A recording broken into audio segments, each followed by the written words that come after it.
તો ભરૂચના અંકલેશ્વર જીઆઈડીસીમાં ભીષણ આગની ઘટના બનવા પામી છે।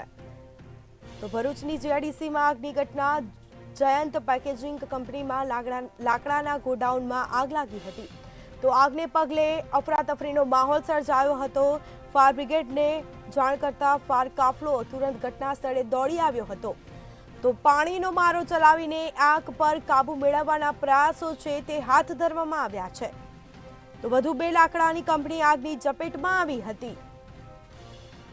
વધુ વિગતો સાથે સંવાદદાતા વાસુ પરમાર આપણી સાથે લાઈવ જોડાઈ ગયા છે। જી, ભરૂચની અંકલેશ્વર જીઆઈડીસીમાં ભીષણ આગની ઘટના, શું છે માહિતી? ચોક્કસ જણાવી દઉં તો વહેલી સવારે લગભગ 7 વાગ્યાના અરસામાં અંકલેશ્વર જીઆઈડીસી લાયન્સ સારા પાછળ આવેલી જે જયંત પેકેજિંગ કંપની છે તેમાં અચાનક ભીષણ આગ લાગી હતી અને આગના જે વિકરાળ એટલી વિકરાળ થઈ હતી કે તેની આસપાસની કંપનીઓ પણ આગની ઝપેટમાં આવી ગઈ હતી। ઘટના સ્થળના તમે દ્રશ્યો જોઈ શકો છો, જે પહેલા પણ મોકલ્યા હતા અને હાલના પણ દ્રશ્યો છે કે જે આગની સમૂળ કંપની છે તે જયંત પેકેજિંગ જમીન રોષ થઈ ગઈ છે। ઘટના સ્થળે અંકલેશ્વર, પાંડોલી, નગરપાલિકા, ભરૂચ અને અંકલેશ્વર જીઆઈડીસી ની ખાનગી કંપનીઓના જે વાહનો છે તે પણ આવ્યા છે।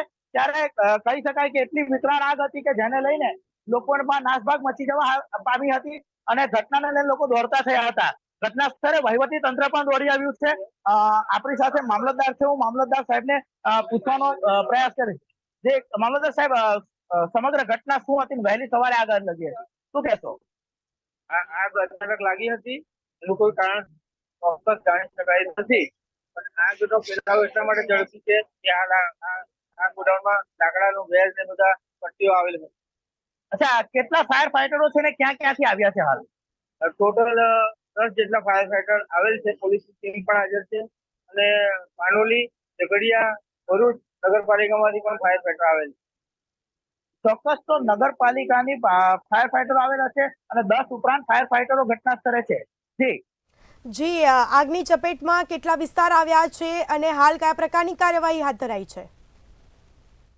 ચોક્કસ જણાવી દઉં તો કહી શકાય કે લાયન્સ સારાની પાછળના ભાગે જ આગ આવી છે। તો જેને લઈને બાળકો જે ભણી રહ્યા છે તેમના પર પણ અસર પડી હતી અને આસપાસનો જે વિસ્તાર છે તેમાં લગભગ 2 જેટલી કંપનીઓ પર આગની ઝપેટમાં આવી હતી। વધુ એક સામે આવ્યું હતું કે આગની ઝપેટમાં જ્યારે આવી હતી તે સમયે લગભગ ગણતરીના ફાયર ફાઈટરો હતા અને અડધો કલાક સુધી એક પણ ફાયર ઘટના સ્થળે નહીં રહેતા વધુ ફાયર વિકર્યું હતું અને જેને લઈને દોડધામ વધી હતી। તમે જોઈ શકો છો કે જે ફાયર ટેન્ડરો છે તે આગ પર કાબુ મેળવી રહ્યા છે, પણ હાલ પણ લગભગ 2.5 કલાકની જહેમત બાદ પણ આગ કાબુમાં આવી નથી। સમગ્ર કંપની જમીનદોસ્ત થઈ ગઈ છે। જી, તમામ જાણકારી આપવા બદલ આપનો આભાર। તો ભરૂચની અંકલેશ્વર જીઆઈડીસીમાં ભીષણ આગની ઘટના, જયંત પેકેજિંગ કંપનીમાં લાકડાના ગોડાઉનમાં આગ લાગી હતી।